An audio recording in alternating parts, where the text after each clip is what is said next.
Hello বন্ধুরা, আমি আজকে তোমাদের সাথে একটা ঝুলন শেয়ার করব। তো আমি একটা স্টুডেন্টের বাড়ি এসেছি, এখানে আমি ওকে যোগা শেখাই। তো দেখতে পাচ্ছ কী সুন্দর, কী দারুণ করেছে ঝুলনটা, কী সুন্দর রাধাকৃষ্ণ দেখছো ঝুলন দুলছে। তো দেখতে পাচ্ছ কত সুন্দর করে সাজিয়েছে, দেখো। তো তোমাদের সাথে আমি এটা শেয়ার করতে চাই, আমার ভীষণই ভালো লেগেছে।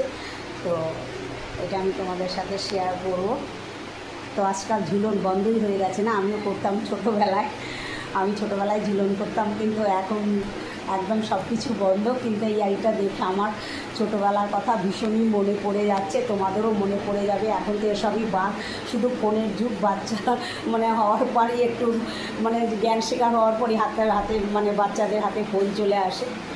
তো এইসব তো কোনো কথাই নেই, আমাদের দিন গেছে, আমরা এসব ঝুলনের করেছি। এখন এটা আমার দেখে আমার পুরোটাই স্মৃতি মনে আসছে যে আমি ছোটোবেলায় এরকম করতাম। তো এখন তো এসব একদমই হয় না, যত এখানে হয়েছে আমার ভীষণই ভালো লাগছে। ঝুলনটা খুব সুন্দরভাবে সাজিয়েছে, তোমরা দেখতে পাচ্ছ কত সুন্দর করে সাজিয়েছে। তো দেখতে পাচ্ছ আকাশ করেছে, দোলনায় দুলিয়ে দিয়েছে রাধাকৃষ্ণ, সব সখীরা রয়েছে চারিপাশে। তো গরু দেখতে পাচ্ছ এখানে মাঠে বসে রয়েছে, ময়ূর রয়েছে, এসে যাচ্ছে বিক্রি করতে, সখীরা রয়েছে, এই পাশে সখীরা রয়েছে। তো দেখতে পাচ্ছ আমি তোমাদের সাথে শেয়ার এটা করবো, ভিডিওটা করে নিয়ে গেলাম। তো টাটা, বাই বাই, শুভ সকাল।